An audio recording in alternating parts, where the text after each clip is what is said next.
Hi everyone. Today's card is going to be something I haven't done for a long time. It's two-step stamping, and as you saw there was the Stampin' Up's Picture Perfect I've missed it myself stamp set, and I'm going to walk you through what you do for two-step stamping. This has actually got 3 stages to, well, I think there's 4 in the stamp set, but I used 3 out of the 4. I've got a piece of cardstock. I just measured the stamp to see how big it was, but I think it's just over 3 1/4 or thereabout square. And I'm gonna, you see that little pip thing at the top, looks like something sticking out of his head. That's almost like a guide on the stamp to allow you to give you an idea visually of where to put each layer. Once you get going, you'll see it'll work out fine. So I'm starting with Pink Pirouette, and you'll see eventually I don't like what I stamp here, so I actually start again. So yay me. But this will give you an idea. Normally you would start with your lightest color first, and you'll see that it doesn't really look like much. I mean, you can see it's a bird, but you can't really see, there's no dimension, there's no body to it as such. And there I was showing you that little pip thing. So this is just layer the second piece, and this way I'm just lining it up. This is a Stamp Perfect tool by Hampton Art, by the way, that I'm using, and it's like the MISTI. It's a stamp positioning tool. It works really well. It's quite handy.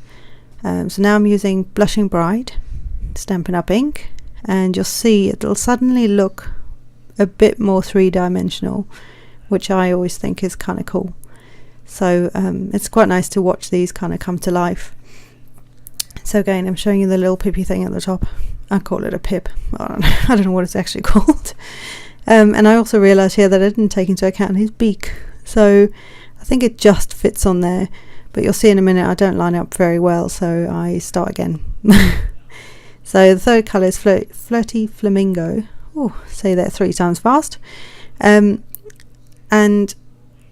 it's just a case of finding colours that are like 3 shades of the same colour, or just go a little nuts and have, 3 different colours and see what happens. You can see that near the beak and the mouth, or where this head starts, you can see that it's not very, I didn't line it up very well, and also I didn't like where I had positioned it, because it wasn't quite as in the middle as I thought it was going to be. I forgot this little hummingbird's got a very long beak. So you'll see here in a minute I'm trying to decide what I'm going to do, whether I like it or not. Yeah, I'm just pointing out the mistake. It's not the end of the world, and here I try and fix it with a white gel pen, but again, on camera it doesn't look so bad, but in real life it wasn't covering it enough for me, so I just thought, nope, that's not working. So I will start again.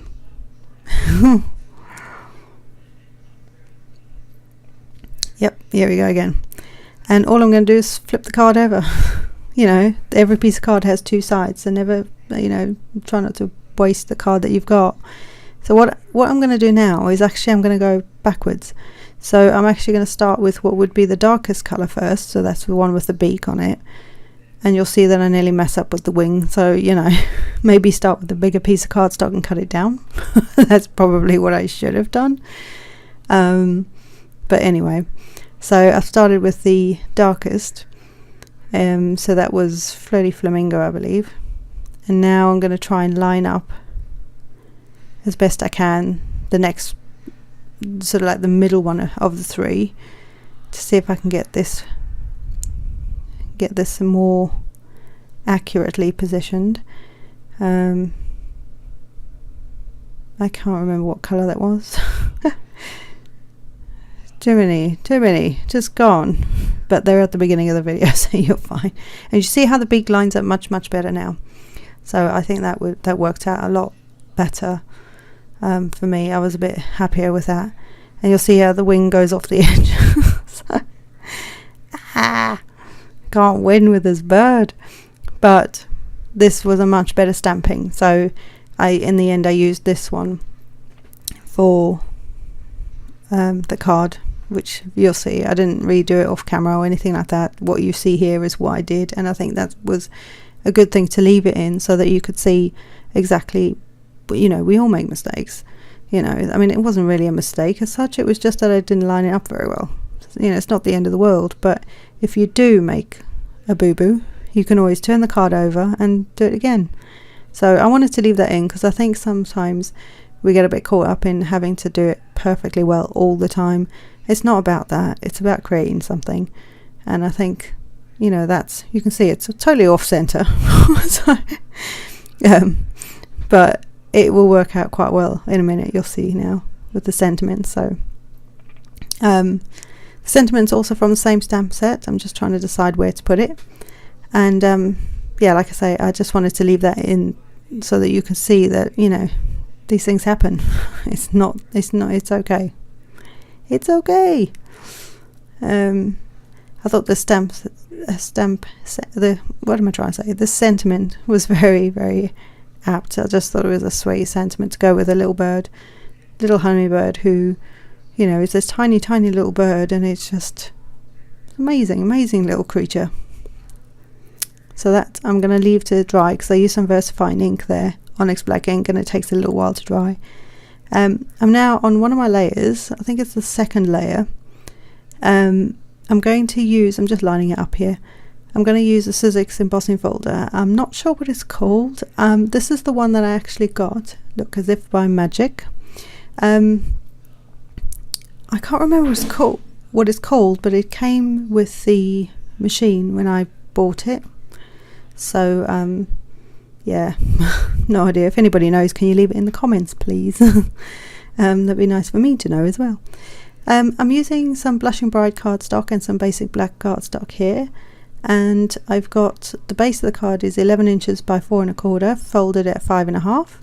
This black piece is 5 1/4 by 4 inches, and the embossed piece is 5 by 3 3/4.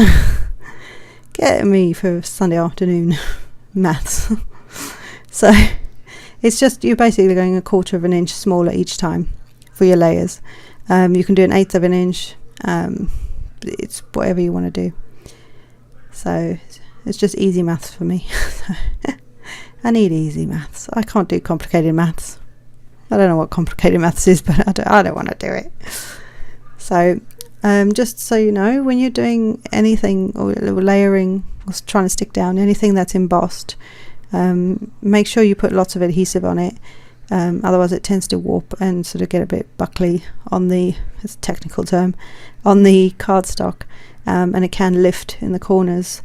So that's why you see I've got a ton. I mean, I use a lot of adhesive. It's habit, but especially on embossed pieces, you don't want that coming up. Always make sure your card's going to open the right way.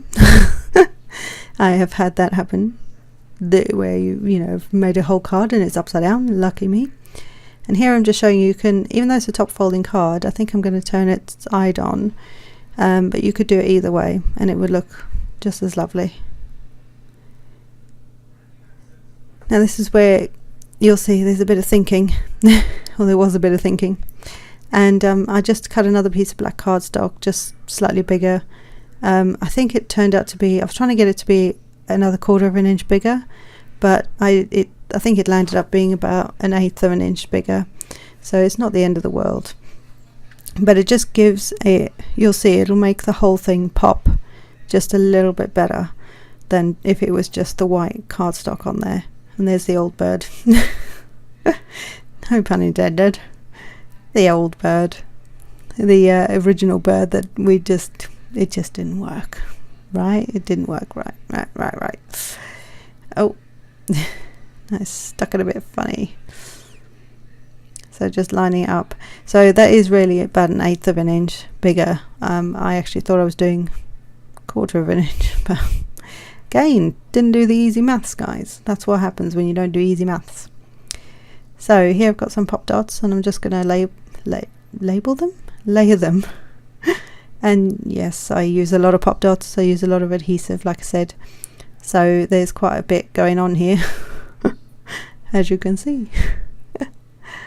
and I'm just going to get them all off. Again, you're sticking it onto an embossed piece, so really a lot of adhesive is not a bad thing to have.